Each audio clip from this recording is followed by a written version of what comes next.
Good afternoon, Dr. Sharma, and welcome again to another session on brain health. Good afternoon, Doc, and it's good to be back with you. I see you now using a more modern term, but I'm happy we're making progress. Changing nomenclature is to overcome negativity.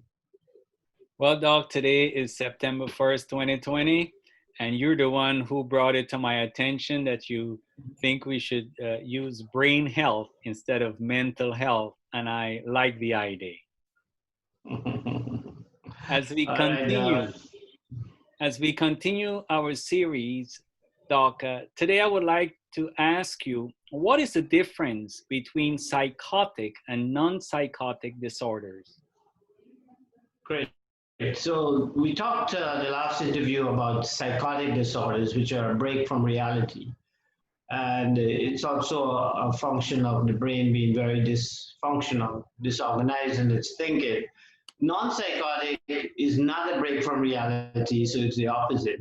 And it's much more common than psychotic disorders. A lot of people, when they think of brain health problems or what is commonly known as mental health problems, they actually believe or see psychotic disorders as being the prominent and the most significant of all brain health problems. In actual fact, it's pretty significant psychotic illnesses because they are presenting with very bad dysfunctions. The patient in the thought process become dysfunctional and the behavior they become dysfunctional. In the emotion they become dysfunctional because they are suffering from a bipolar psychotic disorder. They become very labile in their mood. So they're out of control. And that's the biggest difference I see with the two in terms of behavior manifestation. That's the difference. In terms of where they're coming from, there's no difference. They're both, and they're all coming from the same place, which is in the brain, you know? They're not coming from some kind of vague thing called the mind, which is a vague term that will, as we are progressing further, I'm hopeful that we stop using that kind of word to describe people's brain function. The mind is a concept, and it's not going to go away. People have a mind, but that's another topic in itself. Where does the mind exist, and what is it? People describe people as you're a bad-minded person, a good-minded person. What are we talking about? Personality? We're talking about the function of the brain.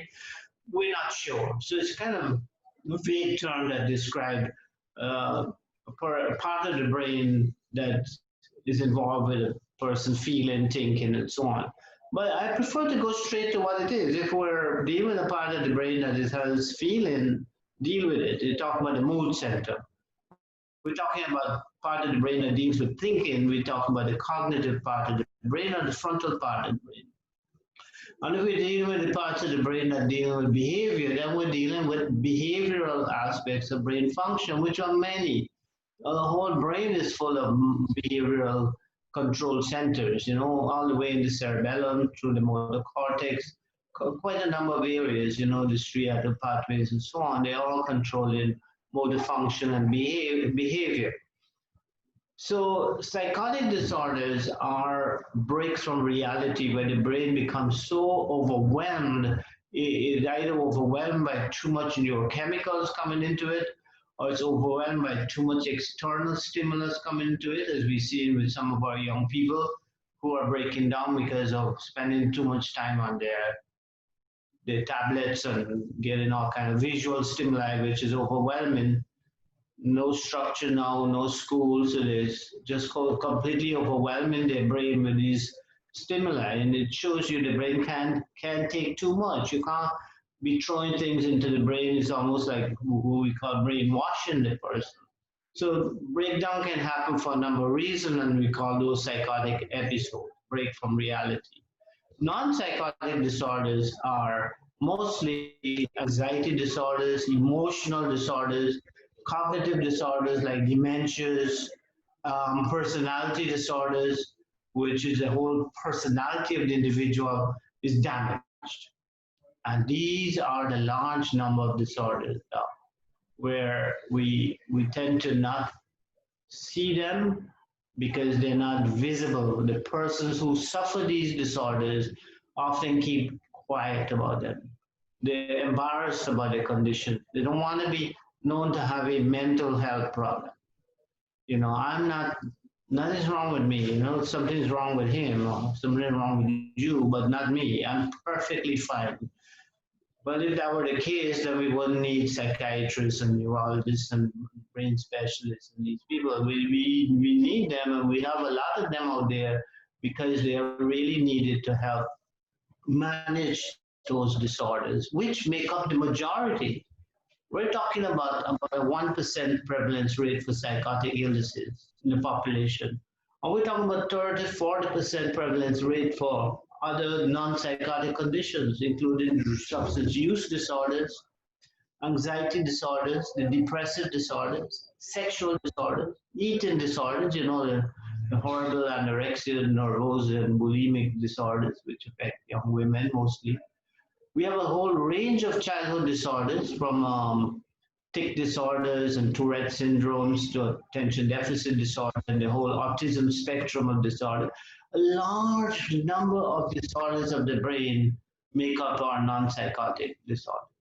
So it's quite a number of those that we will be talking about together as we go forward, so that people understand that really these conditions are like psychotic disorders coming from the brain centers that are not and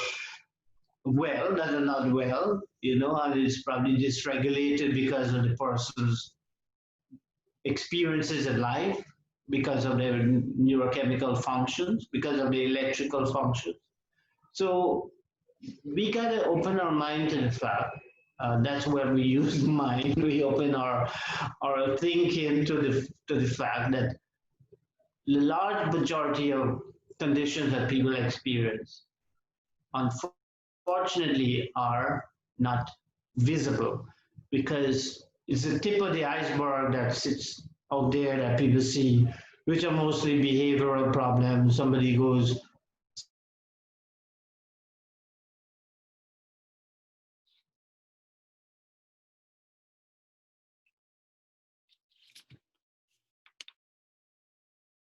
You froze, Doc. well, many people, persons committed suicide or ended life. Then there's this big noise about why did we know. Why we didn't know is because they didn't talk about it. So I really want to thank you again for opening this forum that we can have people truly examine themselves, look at their family members, their friends, colleagues, and say, what is going on? Are you and am I at my best emotionally, cognitively, in terms of my personality? Am I at my best? It's hard sometimes for the brain to self-assess itself.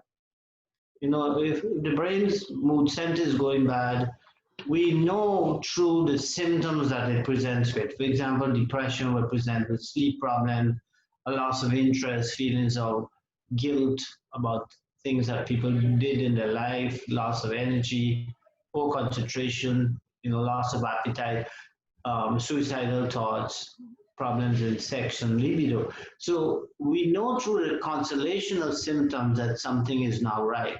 So hopefully if people start to see those symptoms, they can't see what's going on in the brain unless they did maybe a PET scan, which is really good to show the brain areas now that are now functioning well. If they were to look at the symptomatology, they can say on the checklist of those symptoms, for example, that I called out, how many am I positive? And if somebody is positive for 5 or more of those symptoms of depression for going on for over 2 weeks, they actually have what we call a major depressive episode. And that's serious. We can't function well if we carry depression in our system. If the brain is depressed, it's not going to be able to concentrate well. And if a youngster is having a depression, they're not going to be able to function well in the academics. And they're actually going to deprive themselves of the best opportunity unless they receive treatment for that condition. So in a nutshell, that's what we're looking at. A set of psychotic disorders which come out because the brain becomes extremely dysfunctional, on non-psychotic disorders, which are not so apparent because people carry them and then are very embarrassed to talk about it. Doc, are non-psychotic disorders biological or psychological in nature? So in terms of the origin, as you know, we are now in the series called The Biological Nature of Mental Health Disorders, which we are now calling brain health disorders. Yes, it's biological. So the word psychological, again, is a vague term that talks about the psyche, which is the mind. And the mind is located in the brain. So it's actually in the brain, which is a physical structure.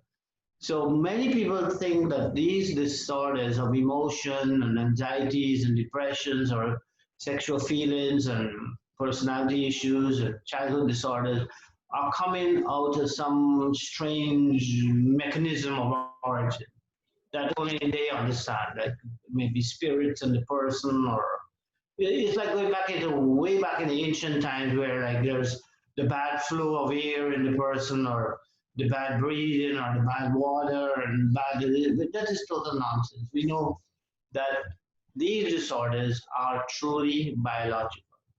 They're coming because either the genes are manufacturing bad neurochemical processes, or there's something wrong in the pathology of the brain in terms of how it developed, or there's something wrong in the brain electricity.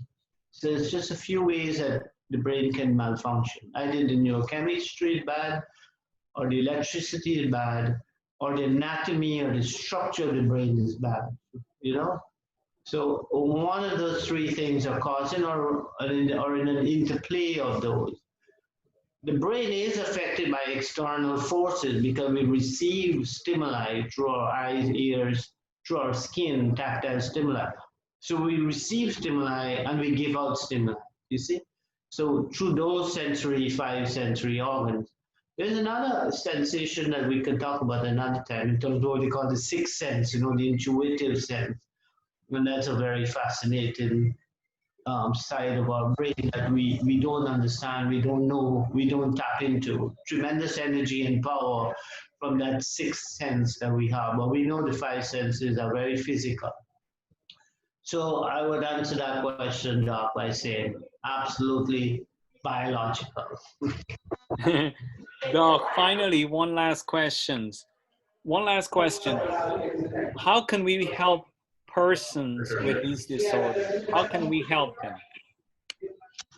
In non-psychotic disorders, we're talking a wide range of modalities of treatment. We're looking at biological treatments, medications. We're looking at therapy, which though works for psychotic disorders, is much more widely used and effective, like cognitive behavior therapy, supportive analytic therapy. So therapy is a big word for emotional disorders, and so on. So we got the biological therapies, we got the psychological, behavioral therapies, cognitive behavior therapies, and then we have a number of other support systems. We have looking at the body as a whole, fixing any dysfunction in the body that might be causing the person emotion to go out of control, like the thyroid gland may not be well, the nutrition may not be well, so we fix those.